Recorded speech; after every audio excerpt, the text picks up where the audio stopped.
तफरी की स्थिति मच गई।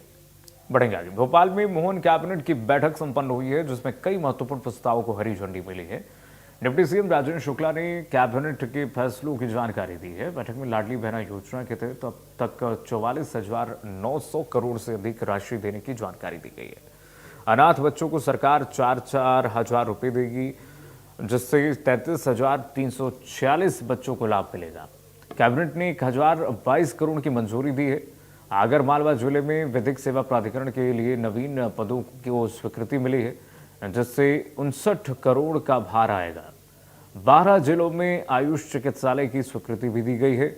इंदौर में एमपी टेक ग्रोथ कॉन्क्लेव संपन्न हुआ, जिसमें 15,000 करोड़ से ज्यादा के निवेश प्रस्ताव आए, जिससे करीब 64,000 युवाओं को रोजगार मिलेगा। जनजातीय गौरव दिवस प्रदेश में धूमधाम से मनाया गया और पन्ना जिले को हीरे का जीआई टैग मिला है, जो प्रदेश के लिए गौरव की बात है।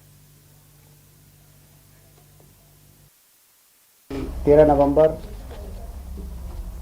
को इंदौर में एमपी टेक ग्रोथ कॉन्क्लेव का आयोजन बहुत ही सफलतापूर्वक संपन्न हुआ है।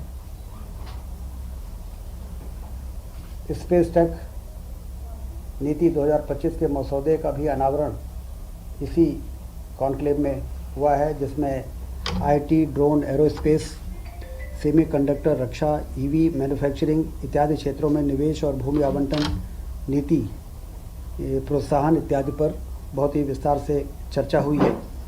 भारतीय सेना और राष्ट्रीय अंतर्राष्ट्रीय कंपनियों के प्रतिनिधियों को वहाँ पर बुलाया गया था। 1-to-1 उनसे चर्चा हुई। भारतीय सेना के मेजर कर्नल गौतम महाजन, ब्रिगेडियर MS रंधावा जैसे बड़े अधिकारी वहाँ पर उपस्थित थे।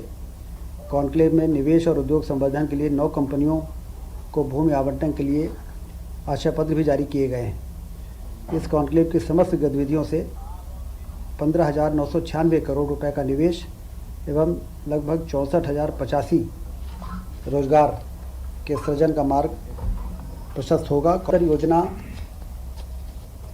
जो शुरू की गई 13 तारीख को देवास से, उसके बहुत अच्छे परिणाम आ रहे हैं। 24/10/25 से 7/11/25 तक जो मॉडल रेट 4,020 था, वो 17/11/25 को बढ़ के 4,236 हो गया है। और समर्थन मूल्य से मॉडल रेट का डिफरेंस जो है वो भावांतर होता है। और अभी तक 15 दिनों में 1.33 लाख किसानों को के खाते में 233 करोड़ रुपए भावांतर की राशि अंतरण की जा चुकी है। 220 से अधिक मुख्य और 80 उप मंडियों में खरीदी की जा रही है सोयाबीन की। और ये भावांतर योजना से किसानों में काफ़ी हर्ष है और उनको काफ़ी लाभ मिल रहा है। जनजातीय गौरव दिवस 15 नवंबर को बड़े धूमधाम से मनाया गया।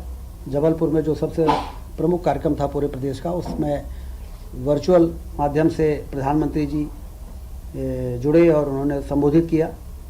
150वीं जयंती भगवान बिरसा मुंडा की बड़वानी, अलीराजपुर, जबलपुर में विशेष आयोजन हुए। बाकी पूरे प्रदेश के सभी जिलों में इसके आयोजन हुए और काफ़ी बढ़ चढ़ के लोगों ने इस कार्यक्रम को में हिस्सा लिया और इसको अभूतपूर्व सफलता मिली है। बहना योजना 12 नवंबर 2025 को सिवनी में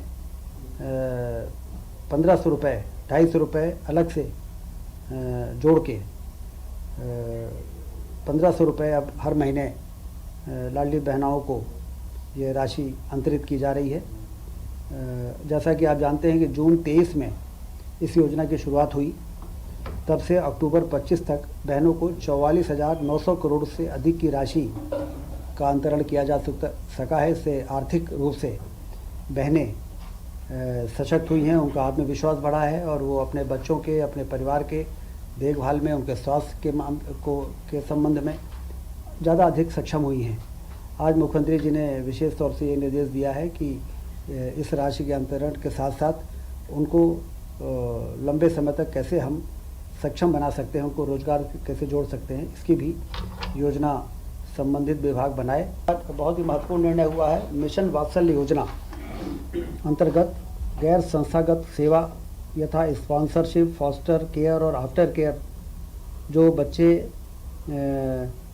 इस प्रकार के हैं जैसे विधवा, तलाकशुदा या परित्यक्ता माता के जो बच्चे होते हैं, अनाथ एवं विस्तारित परिवार के साथ निवासरत बच्चे, असाध्य बीमारी से पीड़ित माता पिता के बच्चे, इस प्रकार से जो बच्चे हैं लगभग 33,346 बच्चे, उनको प्रतिमाह 4,000 रुपये दिया जाएगा। केंद्र सरकार 60% इसमें का अंश रहेगा और राज्य का 40%, टोटल 1,022 करोड़ की वित्तीय व्यय का ये प्रस्ताव था।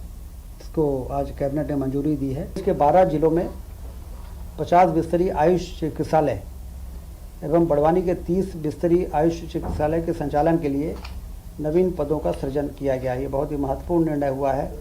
आयुष चिकित्सा को प्रोत्साहित करने के लिए, बढ़ावा देने के लिए अब